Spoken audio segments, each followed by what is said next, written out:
ஆ எல்லாருக்கும் வணக்கம், நமஸ்தே. நம்மளுடைய ஒன்டி ஹிந்தி சேனலில் இன்றைக்கி நம்ம என்ன பார்க்குறோம் அப்படின்னா, ரொம்ப முக்கியமானது வெர்பு. வெர்பு வந்துன்னா உங்களுக்கு தெரியும், வினைகள். அதாவது ஒரு செயல் இருக்குங்களா, ஒரு வேலை செய்கிறது, வெட்டுறது, குத்துறது, நம்ம ஓடுறது, நடக்கிறது, பார்க்குறது, எழுதுறது எல்லாமே வந்து ஒரு செயல் தான். அதுக்கான வார்த்தைகளை வந்து நம்ம தமிழுக்கு ஹிந்தியில் என்ன மாதிரி சொல்கிறாங்க அப்படிங்கிறத தான் நான் உங்களுக்கு சொல்லித்தர போகிறேன். பாருங்கள், இது வந்து நம்ம வந்து ரெகுலர் ப்ராக்டிஸில் நம்ம ஈஸியாக வந்து ஞாபகம் வச்சுக்கிறக்கூடிய வார்த்தைகள் தான். நம்ம அன்றாடம் பயன்படுத்தக்கூடிய வார்த்தைகளை தான் நான் உங்களுக்கு எழுதியிருக்கேன். அதை உங்களுக்கு நான் சொல்லித்தரேன் பாருங்கள். இப்போது ஃபஸ்ட்டு என்னென்னா, போகிறது, போகுதல் அப்படிங்கிறது தெரியுங்களா? போகுதல் அப்படிங்கிறதுக்கு என்னென்னா, ஜானா அப்படிங்கிறது போகுதல். ஜானா அப்படிங்கிறது போகுதல். ஜாவோ அப்படின்னா போன்னு சொல்கிறோம், அது வந்து கட்டளை ஆயிரும். இங்கே வந்து ஜானா, நார்மலாக வந்து ஜானா தான் வந்து கட்டளையாக மாறும்போது ஜாவோ அப்படிங்க மாறும். போகிறானுங்கிறது ஜாத்தா, போகிறானுங்கிறதுக்கு ஜாத்தான்னு வரும். இங்கே நார்மலாக இந்த வெறுப்பு வந்து ஜானா அப்படிங்கிறது தான் வெறுப்பு. ஜானா அப்படிங்கிறது போகுதல், ஜானா அப்படிங்கிறது போகுதல். அது அந்த வாக்கியங்களுக்கு ஏற்ற மாதிரி அந்த ஜானா அப்படிங்கிறது மாறும். சரிங்களா? ஜானாங்கிறது போகுதல். ஆனா, ஆனா அப்படிங்கிறது வருதல். ஆனா அப்படிங்கிறது வருதல். அப்புறம் ஓடுதல் அப்படிங்கிறது தவுடுனா. ஓடுதல் அப்படிங்கிறது தவுடுனா அப்படிங்கிறது ஓடுதல். ஓடுறதுக்கு என்ன எழுதுறோம்னா தவுடுனா. இப்போ ஓடுறதுக்கு என்ன, நடக்கிறதுக்கு என்னென்னா சல்னா. நடக்கிறதுக்கு சல்னான்னு சொல்லணும். நடக்கிறதுக்கு நடத்தல் அப்படிங்கிறத சல்னா அப்படின்னு சொல்கிறோம். அப்போ உட்கார்றதுக்கு என்ன, உட்கார்றதுக்குன்னா பைட்னா. உட்கார்றதுக்கு பைட்னானா உட்கார. நீங்கள் கேள்விப்பட்டீங்க, பைட்டோ அப்படி உட்காருன்னு கேள்விப்பட்டிருப்போம். ஆனால் உட்காருதல் அப்படிங்கிறதுக்கு பைட்னா தான். அது வந்து உட்காரு யாரையாவது நம்ம கட்டளையாக சொல்லும் போது தான் பைட்டோ அப்படிங்கிற மாதிரி நம்ம சொல்லுவோம். அப்புறம் இங்கே கானா அப்படின்னா சாப்பிடுதல். கானானா ஹிந்தியில் வந்து 4 விதமான கா இருக்குது. இது வந்து நம்ம கேஹச்ஏ கேஹச்ஏ கானா அப்படிங்கிறது ஹிந்தியில் சாப்பிடுதல் அப்படிங்கிற அர்த்தம். சரிங்களா? அதுக்கப்புறம் பீனா அப்படிங்கிறது ஹிந்தியில் குடித்தல். அதாவது சாப்பிட்றதுக்கு வந்து கானா, குடித்தலுக்கு வந்து பீனா. அதுக்கப்புறம் சோனா அப்படின்னா தூங்குதல். சோனா அப்படிங்கிறது தூங்குதல். சரியா? சோனா அப்படிங்கிறது தூங்குதல் வரும்.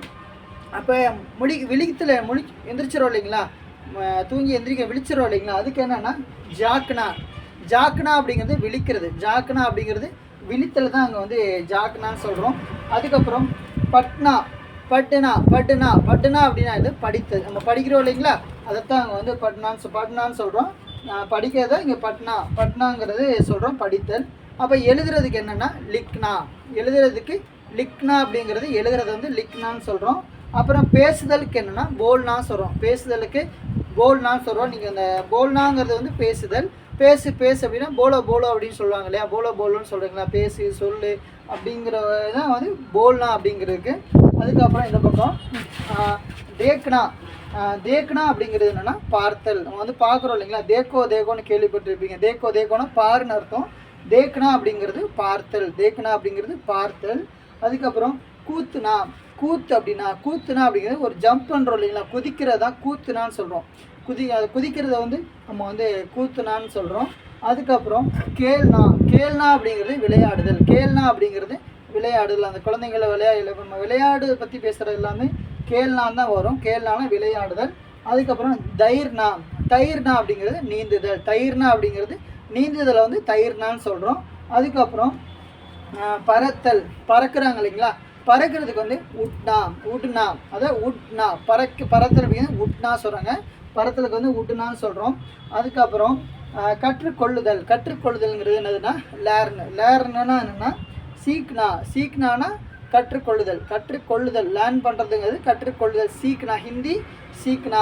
ஹிந்தி கற்றுக்கொள்ளுதல். ஹிந்தி சீக்னா அப்படின்னு கற்றுக்கொள்ளுதல். கற்றுக்கொடுத்தலுங்க நான் என்ன பண்ணேன், கற்றுக்கொடுத்தல் அப்படிங்க சிக்கானா. ஹிந்தி சிக்கானா, நான் வந்து ஹிந்தி கற்றுக் கொடுக்குறேன் அப்படின்னு வரும். கற்றுக்கொடுத்தல் அப்படிங்கிறது வந்து சிக்கானா, கற்றுக்கொள்ளுதல் வந்து சீக்னா. சரிங்களா? அப்புறம் பாடுதல் அப்படிங்கிறது கானா. கானா அப்படிங்கிறது பாடுதல். பாடுதலுக்கு வந்து இந்த கானாவில் காலை 4 டைப் சொன்னேன். இந்த கா வந்து கா வரும். அப்போ கானா அப்படிங்கிறது வந்து பாடுதல்.